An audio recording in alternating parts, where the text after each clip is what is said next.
So HIV infection in India is a major challenge with no state free from the virus. HIV AIDS continues to show itself to be one of India's most complex epidemics. The National AIDS Control Organization NACO, Ministry of Health and Family Welfare has launched the National AIDS Control Program Phase 2 from December 1999।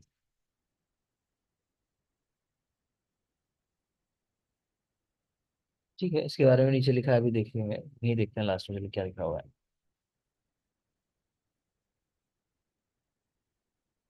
Last में आ जाओगे ना, वही point add किया हुआ है।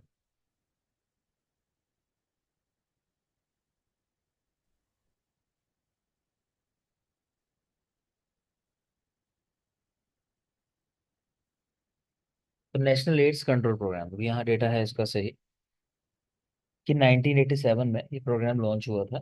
वहाँ तो relaunch की डेट दे रखी है, तो 1987 में, उसके बाद फिर कई बार रीलॉन्च हुआ है ना। फेज 1 2 3 ऐसे अलग अलग आती रही हैं, तो वो याद करने की जरूरत नहीं होती है। 1992, फिर 99 में है, फिर 2007 में है। ठीक है, सेकंड वाले का टारगेट दिया हुआ है कि चेंज बिहेवियर, प्रॉफिट देना, ह्यूमन राइट्स का ख्याल रखना, सर्विलेंस प्रिवेंशन। कुछ नहीं, रहने दोगे। इधर देखो, वायरस होता है इसका HIV। ठीक है, HIV वायरस है और एड्स कंडीशन है। ठीक, फर्स्ट केस 1986 में कह रहे हैं, इसका रिपोर्ट हुआ था 1986 में। कोई क्योर नहीं है, so mainly awareness and anti retroviral treatment, यही चल रहा है 2004 से। सेफ ब्लड प्रोग्राम, कि ब्लड के थ्रू ना स्प्रेड हो, और कॉन्डोम प्रोग्राम्स। इसमें और कुछ है नहीं। ठीक है ना, वो ट्रीटमेंट वगैरह ज़्यादा है नहीं। अभी मैं कल परसों एक रिपोर्ट पढ़ रहा था, तो उसमें क्लेम हुआ है पहली बार कि 100% ट्रीट कर लिया है पेशेंट को, है ना। तो मार्केट में वो ड्रग जल्दी के आ जाएगी, कुछ अभी 70 लाख के आसपास कॉस्टिंग है उसकी, जो इंडिया में शायद लॉन्च होगी 35,000 की किट, मेरे ख्याल से कुछ इस तरह से है। मैं अभी कल परसों न्यूज़ पढ़ रहा था, कब आएगी मार्केट में पता नहीं, लेकिन ये कल परसों की न्यूज़ है। खैर, नेक्स्ट आ जाओगे, तो यहाँ भी कुछ है नहीं आपके लिए, ऐसा याद करो। अगला है बेटा पल्स पोलियो प्रोग्राम, इसको देखिए। तो with the global initiative of eradication of polio in 1988, following World Health Assembly Resolution 1988, pulse polio immunization program was launched in India in 1995। बस ये याद रखना है आपको। 1995 में भारत में शुरू हुआ। WHO on 24th February 2012 removed India from the list of countries with active endemic wide polio virus transmission। Specially याद रखोगे 24 फरवरी 2012 को, तो हम पोलियो फ्री हो गए थे एक तरीके से, कि एक्टिव केसेस नहीं थे। 24 फरवरी 2012। ठीक है, और देखिए आगे, national viral hepatitis control programme, ये आपके यहाँ नहीं है। ठीक है ही नहीं आपके यहाँ। याद रखना है तो एक दो चीज बोल दे रहा हूँ, समझ लोगे बस। एक तो ये पूछ लेते हैं नॉर्मल क्वेश्चंस के अंदर, कि इनमें से कौन सा वाला हेपेटाइटिस है, मतलब जो वाटर से फैलता है। तो आप याद रख लो, ए और ई जो वैरायटी है, वो वाटर की वजह से हो सकते हैं। ठीक है, टारगेट याद करना चाहोगे, हाँ देख लो, आपका मन है कि भाई 28 जुलाई 2018 को स्टार्ट हुआ था, और 2030 में, 2030 में ये था कि कोई केसेस नहीं होने चाहिए। उसके बाद 2030 में इसको पूरी तरह से हटा देंगे। 2018 28 जुलाई स्टार्ट हुआ, और 2030 तक पूरी तरह इसको कंट्रोल करने का टारगेट है। नेक्स्ट है नेशनल रेबीज कंट्रोल प्रोग्राम। तो रेबीज ये भी नहीं है आपके यहाँ, फिर भी क्योंकि जरूरी है, और क्वेश्चन इस तरह बन जाता है अलग से, रेबीज के बारे में कोई पूछ सकता है आपको। तो rabies is an acute viral disease that causes fatal encephalomyelitis in virtually all the warm-blooded animals, including human. The virus is found in wild and some domestic animals and is transmitted to other animals and to humans through their saliva. ठीक है, following bites, scratches, licks on broken skin and mucous membrane। वो dialogue सुना होगा ना कि कुत्ता चाहे काटे चाहे चाटे, दोनों नुकसानदायक है। वो इसीलिए है कि बाइट करेगा तो डायरेक्ट चला जाएगा, और अगर लिक भी करेगा, अगर कहीं ओपन इंजरी है, तो भी डायरेक्ट बॉडी के अंदर एंटर कर सकता है।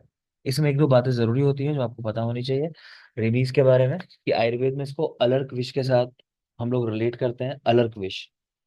ठीक है, रेबीज में एक लक्षण मिलता है कि व्यक्ति पानी से डरने लगता है बहुत ज्यादा, उसको हम बोलते हैं हाइड्रोफोबिया, जो पानी से डरता है व्यक्ति। ठीक है, तो मुझे बता दोगे,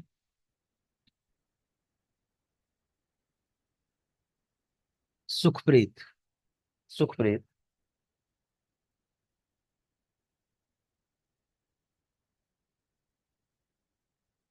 सुखप्रीत बेटा माइक ऑन करेंगे।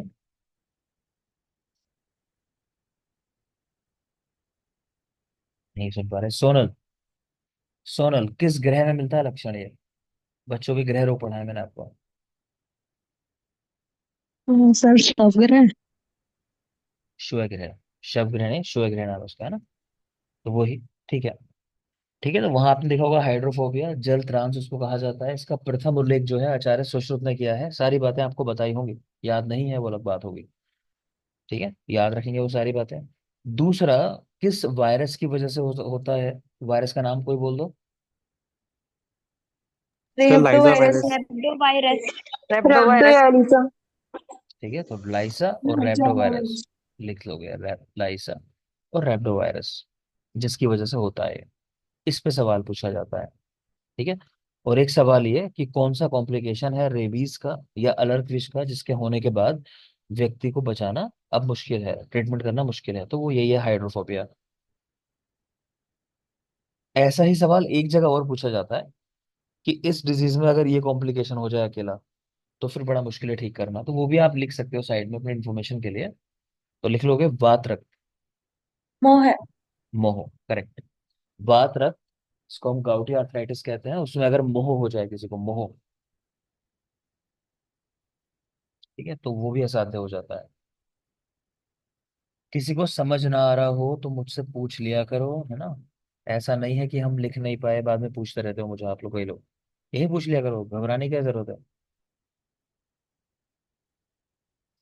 ठीक है, तो rabies is an acute viral disease that causes fatal encephalomyelitis in all warm-blooded animals. Virus is found in wild and some domestic animals and in transmitted to other animals and to humans through their saliva, following bites, scratches, licks on broken skin and mucous membrane. In India, dogs are responsible for about 97% of human rabies. ठीक है, तो India में तो dogs की वजह से होता है। आगे देखोगे फियर ऑफ वाटर मिलता है इसमें, यानी हाइड्रोफोबिया।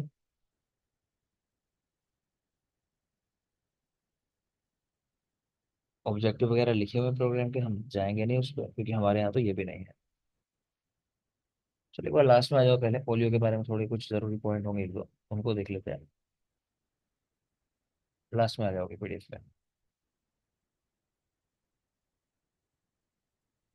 तो पोलियो एरेडिकेशन प्रोग्राम लॉन्च हुआ था 1995 के अंदर। कैसे फैलता है, ये बहुत जरूरी बात है, पोलियो के होने का, ये किस तरह होता है। दूसरा, इसकी डोज बहुत जरूरी है, ओरल पोलियो वैक्सीन की, तो वो तो सबको याद ही होगी, कितनी होती है? दो बोलो, बूंद। दो। दो बूंद। दो बूंद। है ना, बस। 2 बूंद जिंदगी की, वो बैड आता है। तो लॉन्च हुआ 1995 में। रूट है इसका ओरोफिकल रूट, ये देख लेना, है ना, जो ओपन डेफिकेशन पहले लोग करते थे, तो उसकी वजह से भी ये डिजीज बहुत तेजी से फैलती थी, और जब से ये चीज कंट्रोल हो गई है काफी हद तक, तो तभी से फिर पोलियो भी कंट्रोल हो गया है। ठीक है, तो इसका रूट ओरोफिकल रूट। लॉन्च हुआ प्रोग्राम 1995 में। ओपीवी, ओरल पोलियो वैक्सीन दी जाती है 0 to 5 years के बच्चों में। 2 तरह की वैक्सीन होती है, एक लाइव होती है और एक डेड होती है। जो लाइव वैक्सीन है, तो लाइव वैक्सीन का नाम क्या है? सेबिन। साग। साक या सेबिन? साक के सर लिए, साग है, ये उल्टा है। हम्म, साक सर के, सेविन। सेवन होता है। टेबिन। Seven seven. होता है। जो विन करता है वो जिंदा रहता है। हमने ऐसा याद करने की ट्रिक है हमारी, कि जो जिंदा रहेगा वो कौन होगा? जो जीता होगा। ठीक है, तो लाइव कौन है? जो विन करके आया है, यानी सेविन। और जो डेड है, मरता कौन है? कि अपनी साख के लिए उसने जान दे दी, कहते हैं ना, कि अपनी इज्जत के लिए उसने जान दे दी अपनी, मतलब साख के लिए। तो साख यानी साख करके हम याद रखते हैं, ऐसे एल के। तो 7 वैक्सीन जो है वो किल्ड है, वो पेरेंट्रल है। ठीक है ना, तो याद रखोगे। तो यहाँ सही लिखा हुआ है, गलत नहीं लिखा हुआ है। तो लॉन्च हुआ 1995 में, ओपीवी 0 to 5 ईयर्स के बच्चों में दी जाती है, लाइव वैक्सीन है ये। सेबिन इसका नाम है। WHO declared polio free India को 27 मार्च 2014 में। पीछे जो आपने देखा था स्टेटस, वो था एक्टिव केसेस जब से नहीं मिल रहे थे, वो नीचे लिखा हुआ है देखो 24 फरवरी 2012। तो कंफ्यूज मत होना। पोलियो फ्री हुए हम 27 मार्च 2014 में, उसके 2 साल बाद की घटना है। WHO declared polio free India को 27 मार्च 2014 में। कह रहे हैं वो पोलियो फ्री कहने के लिए कितना टाइम कम से कम ऐसा बीता हो कि जब पोलियो के केसेस ना मिले हों। तो 3 साल अगर किसी कंट्री के अंदर केसेस नहीं मिलते हैं, तो WHO उसको फिर पोलियो फ्री घोषित कर देता है। तो 3 साल ऐसा टाइम निकल जाता है जब, यानी 2011 से 14 तक केस नहीं मिले होंगे। पिछला केस वेस्ट बंगाल में 2011 में रिपोर्ट हुआ होगा, इसके पहले। WHO remove tag of endemic active case country on 24 Feb 2012। दोनों याद रखना, एटलीस्ट ईयर तो याद रखना, 2012 में एंडेमिक एक्टिव केस नहीं रहा इंडिया में, और 27 मार्च 2014 तो पोलियो के केस नहीं बचे। 3 साल हमने सक्सेसफुली कंप्लीट कर लिए पोलियो फ्री स्टेटस में। नेक्स्ट है, we completed 5 years of polio free nation on 13 Jan 2016। तो यहां तक भी कह रहे हैं 5 साल हो गए 2016 में, तब तक भी कोई केस नहीं मिला था। ठीक है। पोलियो दो टाइप का है, एक कह रहे हैं वाइल्ड, और एक है VAPV या VDPV। ठीक है। तो वाइल्ड में कह रहे हैं कि रेडिकेशन प्रोग्राम चलाए जाते हैं, इरेडिकेशन प्रोग्राम इसके लिए चलाए जाते हैं। और VAPV के लिए एंड गेम स्ट्रेटेजी। छोड़ो, आप आपके काम की चीजें नहीं है, इन पे सवाल नहीं आते हैं। आपको इतना पता होना चाहिए कि टारगेट क्या है, वो लिख लो। कि मतलब गवर्नमेंट क्या चाहती है करना, कि जो ओरल पोलियो वैक्सीन दी जाती है ना, वो हटा के हम जाना चाहते हैं पेरेंटल रूट पे, सबके लिए, बच्चों के लिए किल्ड वाली वैक्सीन जो है, पेरेंटल वाली, उस पे जाना चाहते हैं। तो वो ज्यादा अच्छी है, ये ध्यान रखना। ठीक है, पेरेंटल वाली ज्यादा बेहतर है, उस पे ही आना चाहते हैं, उसकी कॉम्प्लिकेशंस कम है। हर तरह से वो ही बेहतर है, वो आपको याद रखना है। देखो वो लिखा भी है, focus on switching, focus on withdrawing OPV and introducing IPV। ये मेन पॉइंट है बस यहाँ जो आपको याद होना चाहिए।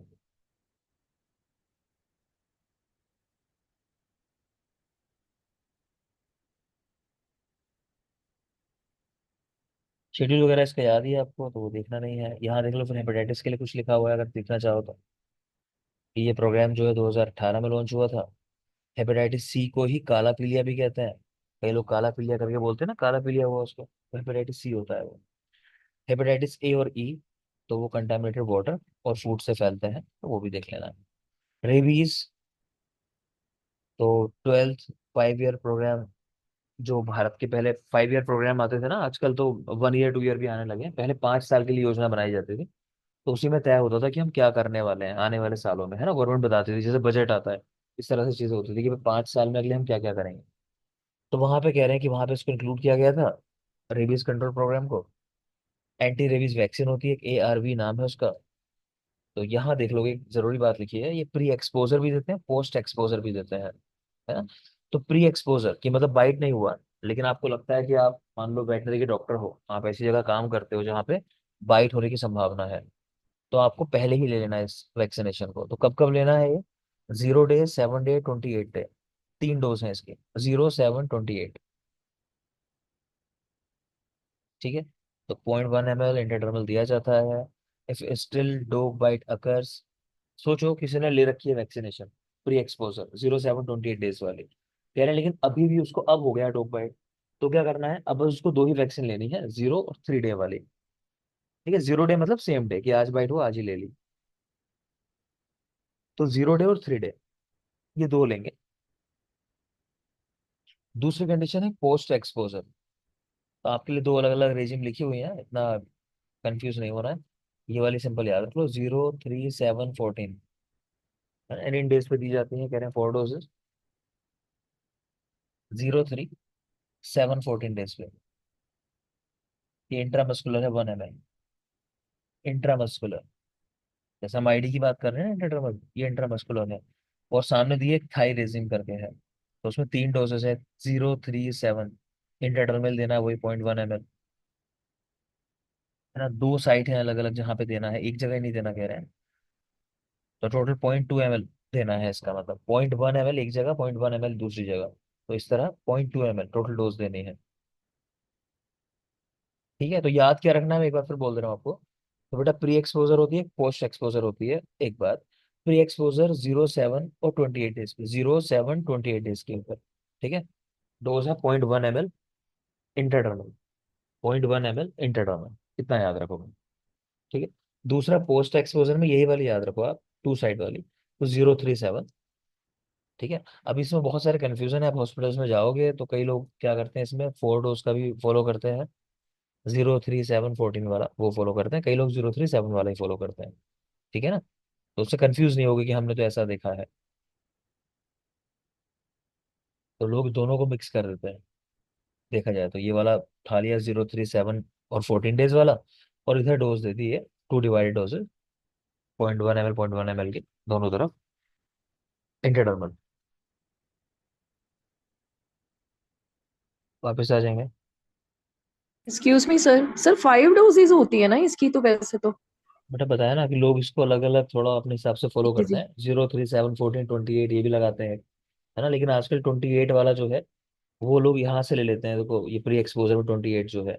ठीक है, तो 28 वाला बहुत जगह फॉलो नहीं होता, है ना। आप ज्यादातर अस्पतालों में जाओगे सरकारी में भी, तो अक्सर आपको ये तो 3 वाला या 4 वाला फॉलो करते मिलेंगे लोग, है ना। 5 वाला तो कोई फॉलो ही नहीं करता है। ठीक है, तो उसमें नहीं पढ़ोगे, अपना यहाँ देखोगे जो लिखा है ये बुक में है, जब कभी सवाल आते हैं एग्जाम में तो वो देखता है कि बुक में क्या लिखा हुआ है, तो आप तो बुक वाला फॉलो करो। 0, 3, 7, 14 याद कर लो मैक्सिमम, बस खत्म।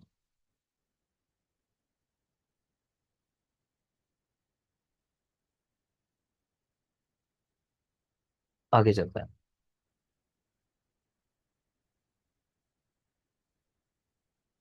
हमारे बीच में ही कुछ लोग होंगे जो हॉस्पिटल में काम कर रहे होंगे गवर्नमेंट में, है कोई जो यूज करता है वैक्सीन वगैरह, जिसने जो लगा रहा है ये रेबीज की, तो वो ज्यादा बेहतर बता पाएंगे वहाँ क्या फॉलो कर रहा है। हम्म। CX लिखा है सर, क्या जीरो थ्री फॉलो कर रहे हैं? Seven fourteen twenty eight sir, 037 14 28 IM का बोलते हैं, और 037 28 वो ID मतलब इंटरडर्मल का। ठीक है, जैसे इन्होंने दो बता उसमें दिया यहाँ 14 पे, वाले, हाँ। है ना। तब ये बता रहे हैं जैसे इंटरडर्मल वाले में 0, 3, 7, 28 और IM वाले में 5 डोज का शेड्यूल रखता है ना। तो आप जाओगे तो आपको अलग अलग देखने को मिलेगा, ये चीज मिलती है इस तरह से और सर जनरली। कई केसेस में तो ये भी है ना कि जहाँ ब्लीडिंग होती है एंटी सीरम भी देते हैं। हाँ, वो भी एक चीज है। वो भी सर। तो देखो मैंने कहा ना, इसमें क्या है कि लोगों का अपना मतलब माइंड है, या जहाँ पे प्रैक्टिस में जो चीज चली आ रही है, जैसे चला आ रहा है तो वो लोग वही फॉलो कर रहे हैं। तो नॉर्मली आप 4 डोज वाला तो याद ही रखो, वो ज्यादा जरूरी है हमारे लिए, 4 डोज याद रखो। ठीक, आगे देखते हैं। और मैंने कहा कि जैसे आपको वो बताता हूँ मैं, स्टिल बर्थ वाली बात मैंने की है, तो बेटा बुक्स के अंदर जो मिलता है वो 28 वीक से मिलता है। अगर एग्जाम में आएगा, मान लो दोनों ऑप्शन लिखे हो 20, 28, तो बुक्स के अंदर 28 वाला मिलता है। ठीक है, 20 वाला हमारे यूपी में वही फॉलो करते हैं, बस जैसे बच्चों से बात करें 28 बताते हैं, 20 वीक्स बताते हैं, लिखा हुआ है वहां पे जो फॉलो कर रहे हैं, लेकिन वो बुक का रेफरेंस नहीं है ना, वो तो प्रैक्टिस है अपनी वहां की। तो 28 का ही आंसर हम बेस्ट मानेंगे ऐसी जगहों पे, क्योंकि रेफरेंस जब मांगा जाएगा, क्लेम करोगे जब अपना क्वेश्चन आप, तो वो कहेगा बुक का रेफरेंस लेके आओ, कौन सी बुक से है, तो बात खत्म हो जाती है फिर आप। आगे देखें।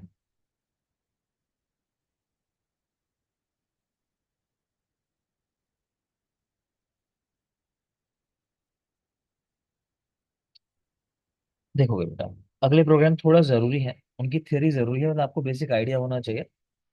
बाकी उनके पॉइंट्स इतने जरूरी नहीं है, लेकिन आपको थियरी का एक आइडिया होना चाहिए, इंटरव्यू में जैसे बात होती है तो उसमें आपको पता हो कि हाँ क्या बात चल रही है। ठीक है, देखते हैं, चलो फर्स्ट है। अब आते हैं नॉन कम्युनिकेबल डिजीज, NCD। और मैंने आपको बताया होगा कि आयुर्वेद या जो ऑल्टरनेटिव थेरेपी जिसको आजकल बोलते हैं लोग, तो उसका ज्यादा यूज ना NCD में ही देखा जा रहा है कि कैसे उनको यूज कर सकते हैं इंटीग्रेशन करके। तो देखोगे, तो नॉन कम्युनिकेबल डिजीजेस, तो इसके अंदर जैसे टोबैको कंट्रोल प्रोग्राम आ जाता है, तो Canada as a second largest producer and consumer of sir ये टोबैको। पेज नंबर कौन सा है सर? ये पेज नंबर 31 है बेटा। ठीक है ठीक है सर। ठीक है, तो इसमें कुछ याद नहीं करना आपको, बस मैंने कहा कि आपको पता होना चाहिए कि एनसीडी से क्या समझना है, तो नॉन कम्युनिकेबल डिजीज। ठीक है, तो आप बता सकते हो, कोई आपसे आइडिया लेना चाहे कि कौन सी होती है जैसे नॉन कम्युनिकेबल डिजीज, तो आपने कहा कि टोबैको से मान लो कैंसर हो रहा है या फिर डायबिटिक हो रहे हैं लोग, इस तरह की जो कंडीशन है तो ये होती है नॉन कम्युनिकेबल, इतना पता होना चाहिए। आगे लिख रहे हैं, this cigarettes and other tobacco products,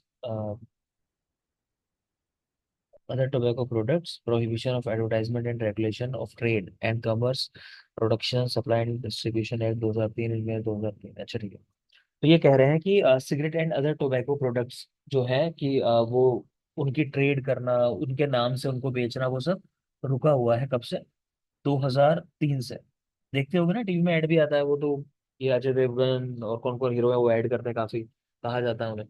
तो वो सीधे टोबैको का ऐड नहीं करते, कंपनी क्या करती है, अपना एक साइडलाइन प्रोडक्ट बना देंगी सेम नाम से, कि एक तो है मान लो गुटखा टोबैको है, और एक रख देंगे मान लो इलायची, तो वो ऐड इलायची का हो रहा है लेकिन नाम वही होता है। सेम अल्कोहल कंपनियां करती हैं, वो भी तो ये करती हैं कि टीवी में ऐड अल्कोहल का आएगा, लेकिन दिखाएंगे आपको कि वाटर का ऐड चल रहा है, क्योंकि उस नाम से वाटर बॉटल निकाल दी मार्केट में, तो प्रचार करने वाले प्रचार करके निकल जाते हैं, लूप होल होते हैं सिस्टम के। खैर, तो वही चीज कह रहे हैं कि 2003 मई से ये सब रोक है कि आप टीवी पे इनका ऐड वगैरह नहीं कर सकते कहीं भी। और देख लो, The Ministry of Health and Family Welfare, Government of India, launched the National Tobacco Control Program (NTCP) in 2007-8। नहीं, जरूरी है आपके लिए बात है, कुछ रटना नहीं है, मैं फिर कह रहा हूँ। National programme for control treatment of occupational disease, तो कुछ डिजीज होती हैं वो ऑक्यूपेशन के साथ जुड़ी होती हैं। जैसे एक कंडीशन मैं ये आपसे बार बार कहता हूँ, एक कंडीशन है बेटा सिक बिल्डिंग सिंड्रोम, जिनको नहीं पता लिख सकते हो, सिक बिल्डिंग सिंड्रोम। ये कंडीशन क्या होती है कि आपका जो वर्क प्लेस है वहां पे मान लो प्रॉपर वेंटिलेशन की सुविधाएं नहीं है ना, या कुछ भी और कारण मान लो, आप वहां जाते हो तो आप बीमार रहते हो। ठीक है, तो इसका ट्रीटमेंट क्या होता है कि आप वो जगह छोड़ दो, यही ट्रीटमेंट है इसका। ऐसा ही ट्रीटमेंट आयुर्वेद के अंदर एक कंडीशन में बताया हुआ है, वो आप लिख सकते हो साथ में, लिख लो, अम्लपित्त। अम्लपित्त, आचार्य काश्यप ने अम्लपित्त में देशांतर गमन बताया, कि जिस देश में रहते हो मतलब आरूप देश, उसको छोड़ के कहीं और चले जाओ, वो नुकसान कर रही है जगह आपको, तो लिख लोगे सिक बिल्डिंग सिंड्रोम, है ना। Person remains ill if stays at some place, मतलब कोई खास जगह है वहां रह के वो बीमार रहता है, सो treatment leave that place.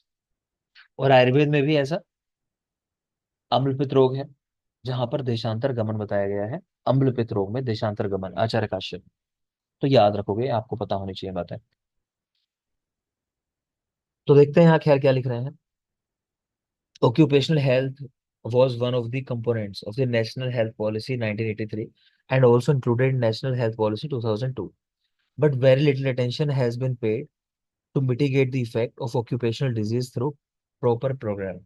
Ministry of Health and Family Welfare, Government of India has launched a scheme entitled National Program for Control and Treatment of Occupational Disease in 1998-1999। इसको आप याद रखना, इस ईयर को 1998-99, ये मेनली याद रखो। नेक्स्ट है national programme for prevention and control of deafness. Deafness, years live with disability, the first being depression. The Ministry of Health and Family Welfare, Government of India, launched the pilot phase of national program for prevention and control deafness 2006 से 2008 में। देख सकते हो 2006 से 8 में ये programme शुरू हुआ, कुछ खास नहीं है। National mental health programme, the mental health care act 2017 was passed on 7th April 2017 and came into force from 7 July 2018। ठीक है, तो मेंटल हेल्थ केयर एक्ट आया 2017 में, ये याद रख सकते हो 2017। और ये मेन है बेटा, इस पे सवाल पूछा गया था लास्ट टाइम, इसको याद रखेंगे। This act superseded the previously existing the Mental Health Act 1987 that was passed on 22 May 1987। तो आपको याद रखना है 1987 में मेंटल हेल्थ एक्ट आया था, 1987 में, और 2017 में तो रिलॉन्च हुआ है, कहने का मतलब है। The Government of India launched the National Mental Health Program in 1982। अच्छा, 82 में आया, 87 में सुधार हुए होंगे फिर इसके अंदर, तो 82 से स्टार्ट हुआ है, तो 82, 87 और 18 या 17 ऐसा याद कर सकते हो, 82, 87 और 17 ऐसा कर लो। 82, 87 और 17।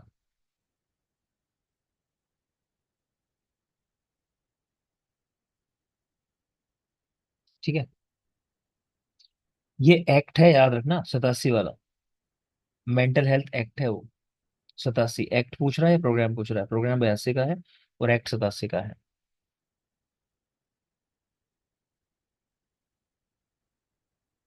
नहीं है यहाँ भी कुछ खास। Control of blindness and visual impairment, the national programme for control of visual impairment and blindness was launched in 1976। बस इतना याद रखना है, 1976, और कुछ नहीं देखना है इसमें।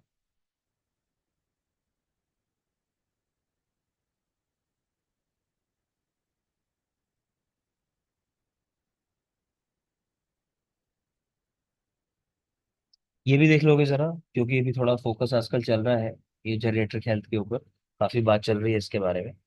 तो याद रखना, national programme for health care of elderly started in 2010, 2010, national programme for health care of elderly, 2010।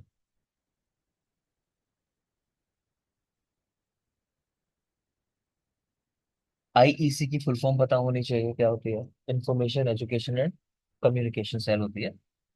तो हमारे भी आयुर्वेद में जैसे जो भी काम चल रहा होता है ना, कि कोई नया प्रोग्राम आया, मैंने आपसे बात की अभी जेरिएट्रिक्स के बारे में, कैंप लग रहा है, तो ये सेल होती है, आयुष की एक सेल है आईईसी। तो वो ही सारी सूचनाएं जो है पब्लिक सेक्टर में पहुंचाना, है ना, सारे डॉक्टर्स में सर्कुलेट करना, जो आप देखते हो सोशल मीडिया में दिखाई देती है, इसी के थ्रू होता है सब कुछ। तो information education and communication cell होती है। आगे देखिए,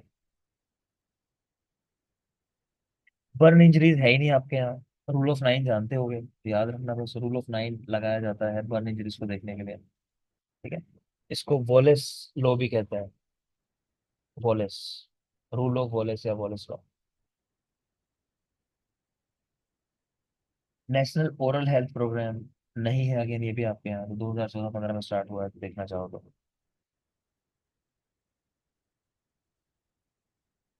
फिर है national programme on climate change and human health. ठीक है, इसका भी ईयर याद कर लो, अगेन सब आपके यहाँ है नहीं बेटा, मैं बार बार कह रहा हूँ, 2019 में, इतना याद रख लो। क्लाइमेट वाला, ऐसा करेगा क्लाइमेट, तो 2019।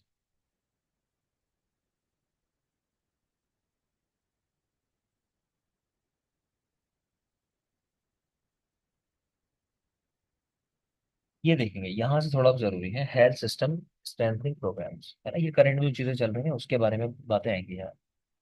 देखते हैं, तो आयुष्मान भारत योजना, आयुष्मान भारत और healthy India is a national initiative launched by prime minister Shri Narendra Modi ji as the part of national health policy 2017 in order to achieve the vision of universal health coverage. ठीक है, तो क्या करना है, विजन क्या है इसका? Universal health coverage. किसने लॉन्च किया? तो पीएम मिस्टर नरेंद्र मोदी। ठीक है, कब? 2017 में। आगे देखिए, पूरा पढ़ लेते हैं इसको थोड़ा, क्योंकि ये चीजें ना पूछी जाती हैं बेटा, वाइवा में भी और सब्जेक्टिव में भी क्वेश्चन आ सकता है, तो इसकी रीडिंग लगा लेते हैं एक बार। This initiative has been designed on the lines as to meet SDG and its underlying commitment which is leave no one behind. ये वर्ड याद रखना, हमने कहा ना यूनिवर्सल हेल्थ कवरेज, इसका मतलब है कहना लीव नो वन बिहाइंड, ये मेन बात है, कोई भी छूटे ना समाज का व्यक्ति। Aishman Bharat is an attempt to move from sectoral and segmented approach of health services delivery to a comprehensive need-based healthcare service. Aishman Bharat aims to undertake path-breaking interventions to holistically address health at primary, secondary and tertiary level. ठीक है, कि मतलब कोई भी छूटना नहीं है, बार बार वही बात घुमा घुमा के कह रहे हैं। Ayushman Bharat adopts a continuum of care approach comprising of two interrelated components which are, तो ये देखोगे दो मेन कंपोनेंट है इसके। Establishment of health and wellness centres, तो एसडब्ल्यूसी बन रहे हैं पूरे देश के अंदर, तो वो कह रहे हैं इसी प्रोग्राम के अंतर्गत बन रहे हैं। प्रधानमंत्री जन आरोग्य योजना, ठीक है, दूसरी ये योजना इसके साथ जुड़ी हुई है, प्रधानमंत्री जन आरोग्य योजना, पीएमजे का क्या नाम सुना होगा आपने। तो पहला है establishment of health and wellness centres, the first component pertains to creation of 1,50,000 health and wellness centres. मैंने आपको बताया होगा, करेंटली 12,500 हेल्थ सेंटर्स हैं जो बन रहे हैं, अपग्रेड किए जा रहे हैं देश में, है ना, 12,500 अभी का जो डेटा है। लेकिन कितने तक इनको बनाने हैं आपको पता होना चाहिए, जरूरी चीजें हैं, 1.5 लाख ये टारगेट है। तो creation of 1,50,000 health and wellness centres which will bring health care closer to the homes of the people. These centers will provide comprehensive primary health care covering both maternal and child health services and non-communicable diseases, including free essential drugs and diagnostic services. ठीक है, तो कुल मिला के यहाँ पे disease की diagnosis और जो बेसिक हेल्थ है उसके लिए जो भी सुविधाएं हैं वो सारी होंगी यहाँ पे, तो इतना याद रखो। मैटरनल चाइल्ड इनसे रिलेटेड सारी सर्विसेज होंगी। ठीक है, NCD non communicable disease mainly हमने बात की, इंटीग्रेशन इसलिए हो रहा है। आगे चलें। प्रधानमंत्री जन आरोग्य योजना PMJ. PMJ is one significant step towards achievement of universal health coverage and sustainable development goals. SDG 3 goals हैं कुछ, ये पीछे आप जब प्रोग्राम स्टार्ट किए होंगे ना हमने, तो शुरू में आपने देखे होंगे SDG 1 SDG 2 3, तो रटना नहीं है, बस बता रहा हूँ आपकी इन्फॉर्मेशन के लिए। तो कुछ गोल्स हैं। तो SDG 3, ठीक है, it aims to provide health protection cover to poor and vulnerable families against financial risk arising out of catastrophic health episodes.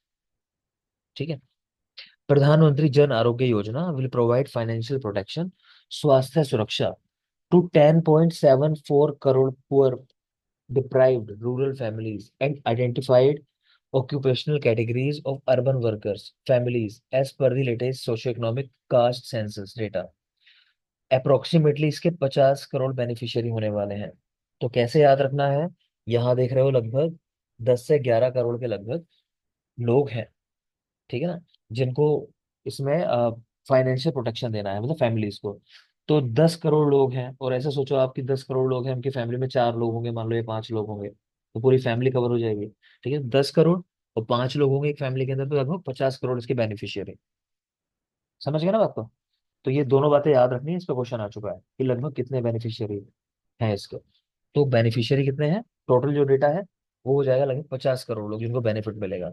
लेकिन डायरेक्ट जिनको कवर करेंगे वो कितने होंगे, ये 10 से 11 करोड़ के लगभग जो वर्किंग पर्सन है फैमिली का, वो जैसे। It will have offer a benefit cover of ₹5 lakh पर फैमिली पर ईयर। ठीक है, ऑन फ्लोटर बेसिस। तो 5 लाख रुपए पूरी फैमिली के लिए मिलते हैं साल में, उनको यूज कर लेता है व्यक्ति, साल के एंड में दोबारा से एक तरीके से रिचार्ज हो जाता है, जितना पैसा कम होगा दोबारा से वो ऐड हो जाता है। ठीक है ना, तो याद रखोगे। लेकिन ये भी पता होना चाहिए ये सर्विसेज कैसे काम करती है, कि गवर्नमेंट जो है पहले से ही कैपिंग कर देती है कि भाई ये ऑपरेशन है, इसके लिए हम 15,000 रुपये देंगे। मान लो, मुझे एग्जैक्ट नहीं पता, लेकिन मान लो किसी का आई का ऑपरेशन होता है, तो डॉक्टर ने आपको बता दिया कि भाई 15,000 रुपये हम जो है आपको यहाँ से दे देंगे। ठीक है, जो हमें गवर्नमेंट से मिल जाएगा मतलब। लेकिन अगर खर्चा ऊपर का है तो वो आपसे कहेंगे उसके लिए कि ऊपर का आपको पे करना पड़ेगा, तो वो लोग इस तरह से करते हैं।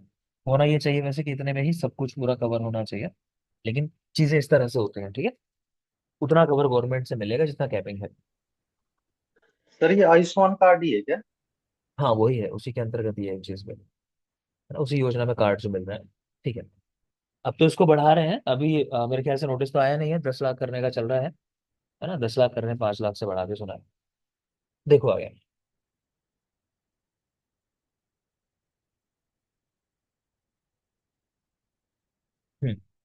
PMJ will cover medical and hospitalization expenses for almost all secondary care and most of tertiary care procedures. PMJ has defined 1350 medical packages covering surgery, medical and daycare treatments, including medicines, diagnostics, and transport. To ensure that nobody is left out, especially girl child, women, children, and elderly, there will be no cap on family size and age in mission। ठीक है, तो ये कह रहे हैं कि इससे फर्क नहीं है, आपके फैमिली मेंबर 10 हो चाहे 15 हो चाहे 20 हो एक बार को, तो उसमें कोई ये नहीं है कि नहीं मिलेगा आपको कवर। ये 5 लाख का कवर सबको मिलेगा, और ना ही एज से कोई फर्क है, कितनी भी एज हो सभी कवर्ड रहेंगे इसके अंदर। ठीक है, आगे देखिए। The scheme will be cashless and paperless. तो कैशलेस है मतलब कोई पैसा देना ही नहीं, जैसे पहले क्या होता था, या अभी बहुत सारे कवर मार्केट में होते हैं, उनमें क्या होता है कि आप पहले पेमेंट कर देते हो, एक फिक्स टाइम होता है, उसमें आपको बताना होता है कि हाँ मुझे ये समस्या हुई और मैंने ट्रीटमेंट लिया, पेपर वगैरह लगाने होते हैं।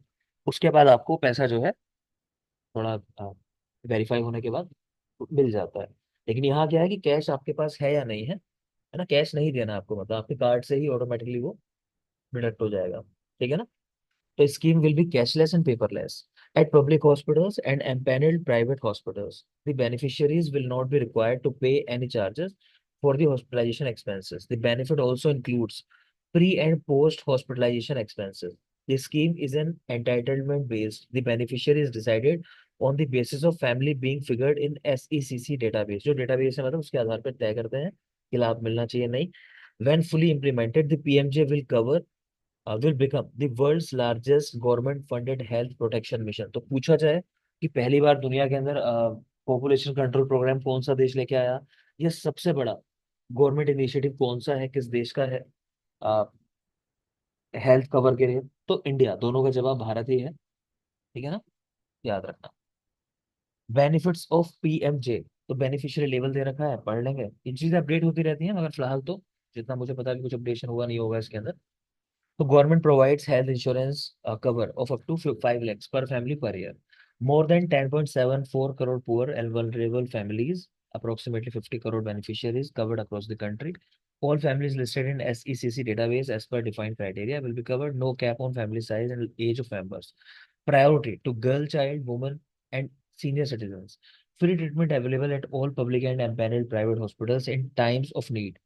Covers secondary and tertiary care hospitals. 1350 medical packages हैं इसके अंदर, covering surgery, medical day care treatments etcetera. All pre existing disease covered. Hospitals can not deny treatment. ठीक है, प्री एग्जिस्टिंग जैसे क्या होता है, जो लोग जिन्होंने लिया होगा इंश्योरेंस वगैरह जानते होंगे कि वहां पे ना एक टाइम होता है कि कुछ कंडीशन होगी, लिखा होगा कि 3 महीने के बाद. आज आपने ली है पॉलिसी तो 3 महीने के बाद से ये कवर होगी. किसी में लिखा होगा कि 3 साल बाद से ये डिजीज कवर होंगी. कुछ होंगी वो कवर ही नहीं होती है उसके अंदर. लेकिन इसकी क्या खासियत है कि फर्क नहीं पड़ता कि जब आप इसमें एनरोल हुए स्कीम के अंदर तो आपको पहले से कंडीशन थी भाई हम नहीं देंगे ये पैकेज आपको, तो ऐसा नहीं है. तो all pre existing disease covered, ये बहुत जरूरी बात है, मेन पार्ट है, आपको याद होना चाहिए. Cashless and paperless across to quality health care services. Hospitals will not be allowed to charge any additional money from beneficiaries for the treatment. Eligible beneficiaries can avail services across India, offering benefit of national portability. ठीक है ना, तो ऐसा नहीं कि